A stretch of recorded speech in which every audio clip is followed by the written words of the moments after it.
that's the biggest danger you all have when you're coming to address a new audience, is how you're going to be introduced. Because these days people look you up on the internet and you might find yourself being introduced by things you haven't actually done or said.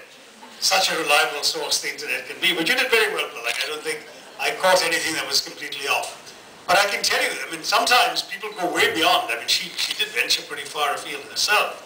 But in some cases, there are people who use the internet to look up not only the deeds and misdeeds of the speaker they're introducing, but sometimes sins of commission and omission up the family tree, you know, the actions of uncles and parents and grandparents and so on. In fact, I remember a friend in New York was once introducing a speaker, and he discovered that this guy's uncle had been electrocuted at Sing Sing prison for kidnapping and armed robbery or something equally horrible.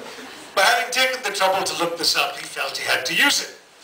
And of course, in introductions, you have to say everything very nicely and positively, right? So he said, well, our distinguished speaker had an uncle who occupied the chair of applied electricity at one of the nation's leading institutions. Which is just my way of saying that all these kind words should be taken with a pinch of salt. Is the mic working okay? Can you hear me clearly at the back? Yes, sir. Speaking from here, it seems sometimes that it's slightly off. Are we all right? Well, anyway, I'm delighted to see you all here. I'm told you're all young leaders from a number of different schools, that you're all heads or assistant heads of the student bodies of your schools, that you've therefore already acquired positions of leadership. I don't know whether in some cases you've been elected or whether you've only been nominated by your peers or by your teachers, but leadership, however it comes, is indeed what you're doing. And I like the theme of perspectives because ultimately, in our extremely diverse 21st century world, perspectives are key to being able to lead anybody. The appreciation that there are different perspectives and different ways of seeing things and doing things is crucial. And one of the reasons it's crucial is because we're living in a globalized world. I know it's a cliche, but cliches are often cliches because they happen to be true. And this is a world in which globalization is all pervasive. In fact, sometimes it infects the most commonplace and is this mic really working?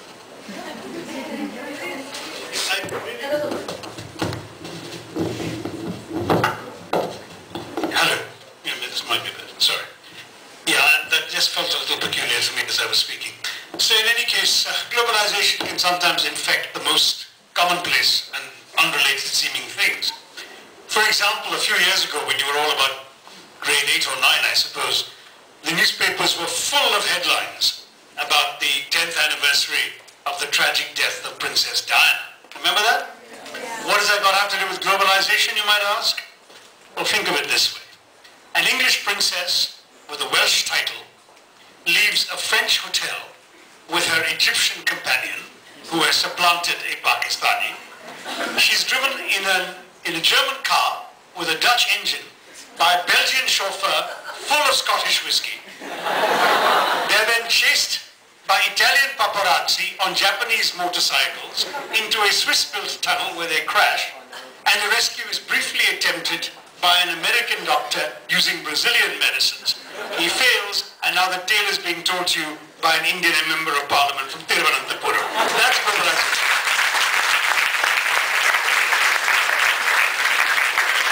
So, the reason I say these frivolous things is because, in fact, there is a larger point behind it. And that is very simply that in this world, increasingly, the usual categories of national boundaries, of distinctions amongst different peoples are significantly eroding. The world is coming together. And if you look at the global economy, we've seen its interdependence during the recent global recession. If you look at the ways in which your own futures have to be planned, you can be pretty sure you're going to grow up in a world where you will, whatever profession you choose, have to interact with people who are not from your country, they don't look like you, sound like you, dress like you, eat like you, speak like you, and that your jobs may depend not only on your own local area, but on faraway markets, perhaps halfway across the globe, for the goods they produce or consume, on licenses and access from foreign governments, on an entire system that enables the world to cooperate with each other and give you the opportunities that you will need to accomplish to get ahead in life. In other words, we're all interconnected.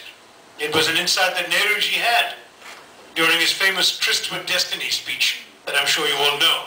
But one of the forgotten bits of that speech is where he said, my dreams are not only for India, but for the world. Because we are all knit together, he said. The world has become too close for us to ever think of ourselves without thinking of the world. I'm paraphrasing him. His exact words were, as usual, even more lucid and clear.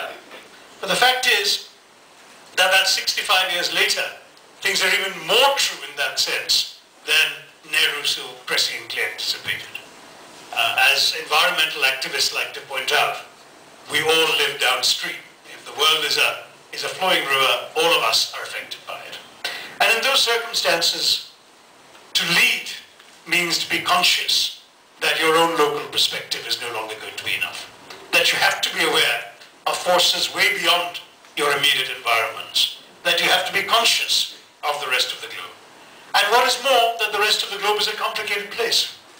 We have two extraordinary phenomena today. Phenomena that I like to call the paradoxical forces of convergence and disruption. Convergence because of the forces of globalization. All the various things you can do. With a click of a mouse, you can talk to somebody half a world away you've never met. You can turn on your TV and see images live from another country. And you can, if you're in the financial world, the pulse of a cursor can send billions of dollars across the globe. You've got all these things happening. It's easier to travel, it's easier to meet and speak to people, and cheaper too. It's easier to be influenced and to give your own influence to others. But at the same time, there are the forces of disruption, the forces of terrorism, the forces of hatred. Talk of a clash of civilizations, I don't buy it myself. But the notion that while the world is coming seemingly together, it's actually at the same time being driven apart by rival forces.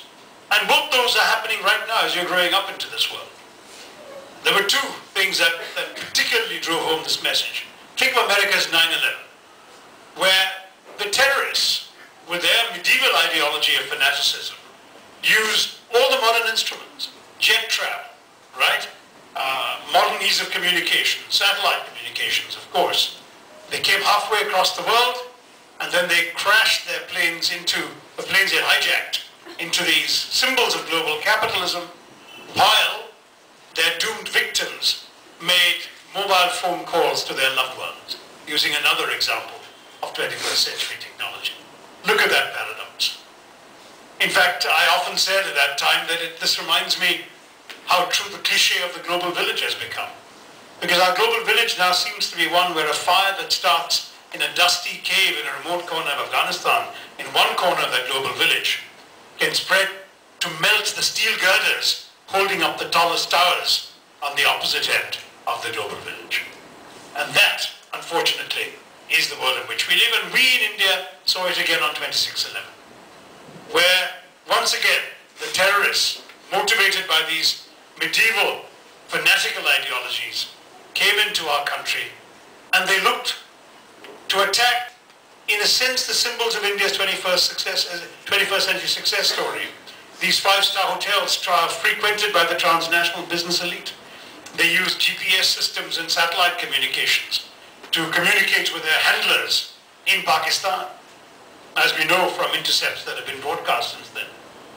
They were using mobile telephones. They had somebody monitoring the live television transmissions on Indian TV of what was going on to tell them what to do. It's an extraordinary combination of what one might think of as completely outdated ideological or religious fanaticism with the instruments and tools of 21st century postmodernity. And this is the world in which you're going to live. I mean, it's a world which is full of opportunities that your parents and grandparents could never even have dreamt of, connections that they could never have hoped to make, and it's also a world full of threats and dangers that you have to be prepared to face. That's going to be the challenge for you all as real leaders. Where a bunch of cats are being troubled by a very pesky mouse. But every time they went to the to catch the mouse, he would disappear into his mouse hole, and when they got near the mouse hole to trap him, their mewing alerted the mouse, and he didn't come out. Now, they were in a state of great despair and frustration when a neighboring cat came to visit from another town, another neighborhood. And the cat said, so what seems to be the problem? And these cats said, look what happens, you know, we go to this mouse hole to catch this rascal, but he hears our mewing and he knows we're there, and we just can't catch him. So the visiting cat said, leave it to me. And he went to the corner of the mouse hole and said, woof woof. So the mouse, thinking it was only a friendly dog, came out. The cat promptly grabbed him, handed him over to the other cats and said, thank God my parents taught me the importance of learning a second language. Now the point is, awareness of other ways of speaking, seeing and doing things is extremely important. And it's all the more important for you all as Indians because you live in a country which enshrines diversity. Paradox, of course, is built into our system. I love telling foreign audiences that anything I can tell you about India, the opposite is also true. And that is very often the case. I mean, you know that we are an ancient civilization and a rather young republic. Our IT experts are striding confidently into the 21st century, but much of our population seems to live in each of the other 20 centuries. And these paradoxes, I mean, you can take almost any example and you find a paradox. We are the world's leading inventors of modern generic medication for AIDS and so on, but 3 million of our citizens don't have access to them. Another 2 million have TB that seems to be incurable. We have Bollywood movies sweeping the globe, but 15 million of our people can't see them because they're blind, and they're blind for largely preventable reasons. We have more billionaires than in any other nation in the top 10 list of the Forbes annual list, and we have more poor people than any other nation. I have a message from my party whip and the Minister of Parliamentary Affairs in my pocket saying, be there no later than 11, very important issue coming up. So I'm a little alarmed that he's planning to be here at 12. But we'll find out when he comes. Please ask him whether he created hangama before coming. He's actually a nice chap. I have nothing against Mahatma Gandhi, but I'm just saying that having spoken as a politician, let me say that if I can give you an example of India's management of diversity, which has nothing to do with my own entry into politics. It goes way before that when I was in the UN. But at the end of the 2004 elections, what did we see in this country? Something never seen anywhere else in the world, right? You had an election won by a woman political leader of Italian descent and Roman Catholic faith, who then made way for a Sikh to be sworn in as Prime Minister by a Muslim president in a country 81% Hindu. And that's India. And it's not, we're not trying to impress the world with that, it's just India being itself. None of these factors emerged from anything else other than India's own extraordinary nature. And that is the strength of our country, the diversity that each of you as leaders within India is going to have to be conscious of and lead with. To myself, in fact, one of the big challenges in coping with diversity, whether national or international, is always the huge capacity for misunderstanding.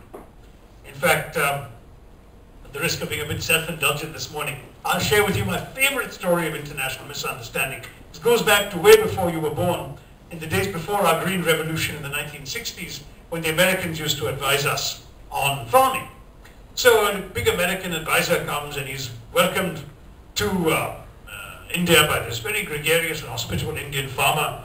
And the farmer says, welcome to my farm, and thanks to our population pressures and land reforms, the farm isn't particularly big, but maybe not much larger than this lovely hall we're meeting in. But he says, can you see that national highway? And the American looks and he sees a dirt road. But the Indian farmer very proudly says, my land goes all the way up to there. And he says, can you see that irrigation canal? And the American looks and he sees a trickle of water. And the Indian says proudly, my land goes all the way up to there. And then he turns to the American and says, what about you? Well, the American is a farmer from Kansas, one of these prairie states where the wheat fields roll on for miles on end.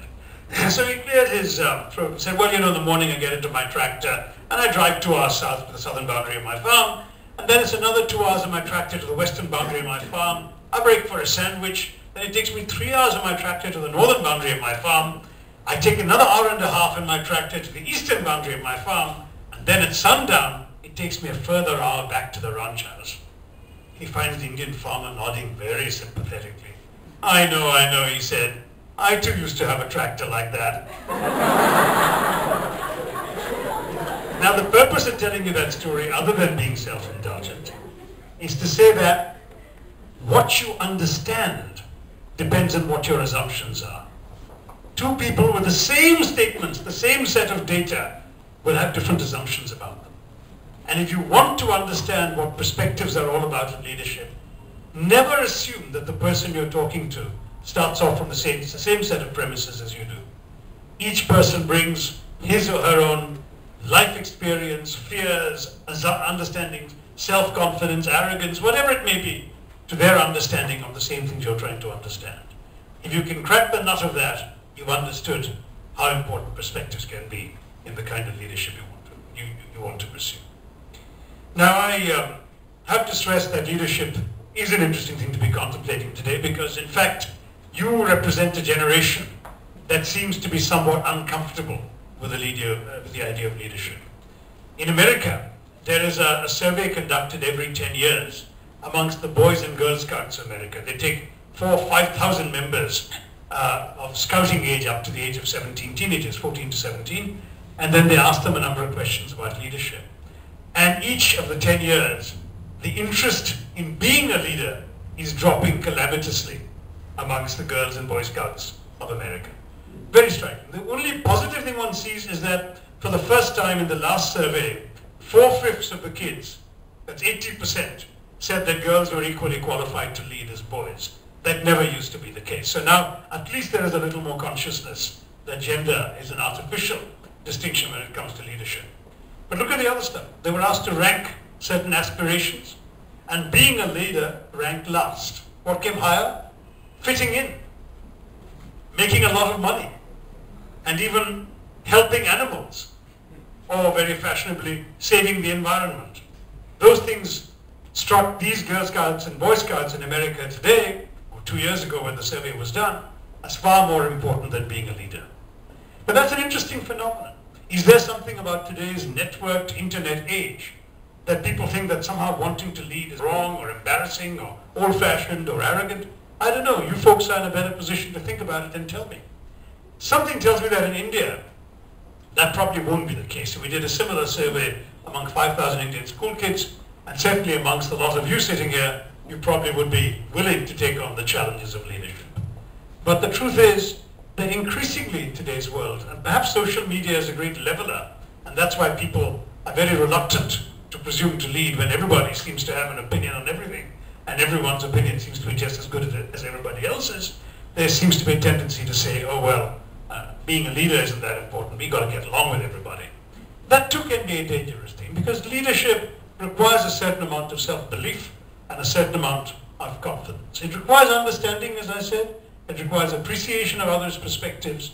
But without self-belief, without the sense that you can make a difference through your leadership, you can't really be a worthwhile leader. And yet, leadership is not about I.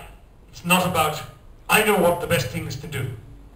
I mean, there are, of course, people who go the other way. There's a very famous story, a true story, of the French, one of the later French revolutions, the one of 1848, when the then interior minister was a man only famous for this remark, Alexandre Auguste Ledru-Rollin. He was actually in his office, looking, and he was talking to people, and out of the window I saw a mob rushing down the street. And he said in a panicky voice, I am their leader, I must follow them. And he rushed out of the meeting. And this remark has been immortalized as an example of the kind of leadership that has increasingly been practiced in the modern age. People whose idea of leadership is listening to public opinion polls and doing what they believe their voters want. I'm their leader, I must follow them. Leadership also requires your own ability to think, your ability to exercise your own judgment, your ability to have the courage to take, if necessary, unpopular stands. But if you do that, does that mean it's still all about I? No. The most important term in leadership today is we. It's about doing things collectively. Indeed, in many cases, it's about the leader achieving results without necessarily being seen as having done so. You know, in the 6th century BC, the Chinese philosopher Lao Tzu wrote something very, very interesting, which has survived all these 2,600 years. And it's a poem in which he said that of the best leaders, the people only know that they exist. The next best, people love and praise them. The next best, people fear. And the worst, people revile. But of the best leaders, when they've accomplished their greatest things, the people simply say, we have done it ourselves. That is something you ought to bear in mind. Leadership is not about taking credit, it's about giving credit. But leadership is about getting things done. If you set yourself an objective and at the end of it the objective is accomplished and you're getting all the applause, you haven't actually succeeded. If the objective is accomplished and the entire team of people you brought along with you to do it feels happy and satisfied and feels they've accomplished something collectively, then you are a true leader in today's world, in today's India. That is ultimately my message to you. I remember that my good friend and my boss for many years, Kofi Annan, the Secretary General of the United Nations, used to love telling the story about the problems of the world. Typical story for the Secretary General of the United Nations, but not so typical as you hear it. He said a hen and a pig were getting together talking about global problems. And the hen said to the pig, you know, the world is full of so many problems, we've got to do something to solve them. And the pig said, but you know, you're only a hen, I'm only a pig, how can we solve these problems? The hen said, no, we take them one by one, we disaggregate them and we solve them. So the pig said, all right, tell me how. And the hen said, look, simple, take hunger for example. I produce the eggs and you produce the bacon. And between us we'll get hunger licked. So the pig thinks about this for a minute and says, I see. So you'll produce the eggs and I'll produce the bacon. So yours is a contribution. Mine is total commitment. And that is the challenge for leaders. Obviously, if you've taken on a leadership role, what is required of you is to be the pig in the story. Total commitment. But you have to get the hens to come along with you. You have to get them to contribute. And the challenge of doing this thing together is that very often leadership and responsibility can be thankless. It doesn't always involve people saying what a great job you did. It often involves giving up and sacrificing things you'd rather have done in order to fulfill the responsibility of leadership. But if you've taken it on, you owe it to yourself to do it and to make a difference. Remember, nothing is constant in the world. Things change all the time. In fact, all this breastbeating in the Western world about the decline of America or the decline of the West, the rise of the rest, all of this stuff, is a reflection of that simple fact. You know, look back in when your parents were your age.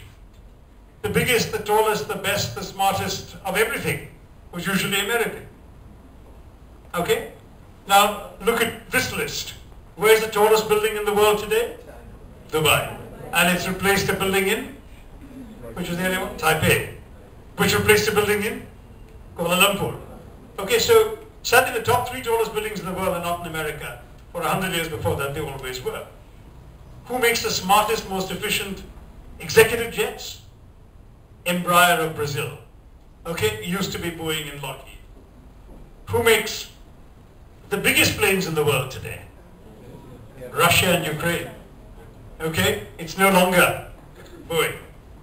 Where's the largest Ferris wheel in the world? You know, the things that goes around.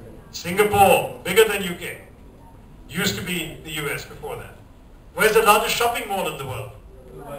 No.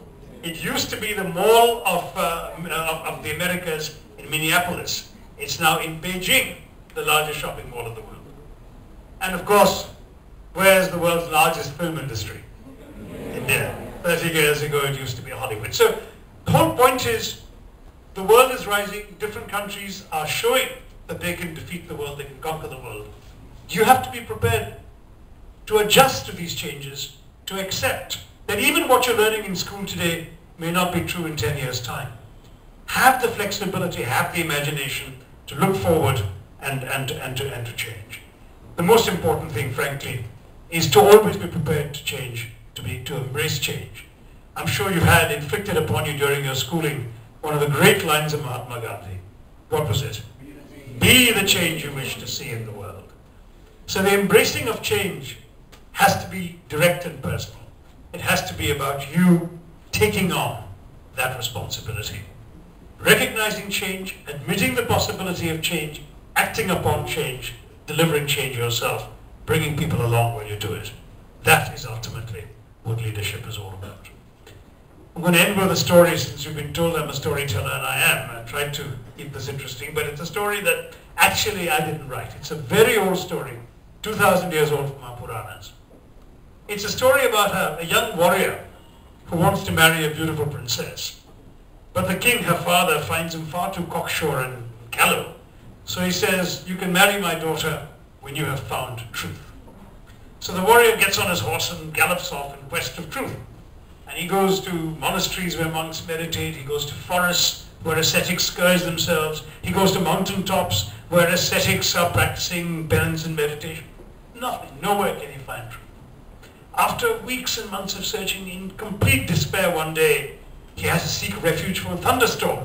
So he seeks refuge in a dank and musty cave. And there in the depths, in the dark recesses of the cave, he sees this old hag, a wizened old crone. Again, you know, all the cliches, imagine the matted hair, the warts on her face, the skin hanging in folds from her limbs, her bony limbs, bad breath, rotten teeth. And this woman seems to know, however, what he's looking for. So they start talking. And they talk all night. And as the conversation unfolds, the warrior realizes he's come to the end of his quest. She is truth. So he has talked the whole night, and when dawn breaks and the storm clears, the warrior realizes he can go back to the palace to claim his bride. So as he's about to get onto his horse, he turns to this wizened old crone and he says, what shall I tell them at the palace about you? And the old hag smiles. Tell them, she says, tell them that I'm young and beautiful. 2,000-year-old story. Think about it, it's a postmodernist story. The truth exists, but it is not always true. That there are various kinds of truth, and that the nature of truth is essentially unknowable, and that what truth pretends to be may not itself be true at all times and for all people. Be prepared to go into the world with your eyes and your mind open, and I'm confident that you will find your own calling, your own purpose, and your own destiny. Thank you, good luck, Jai Hind.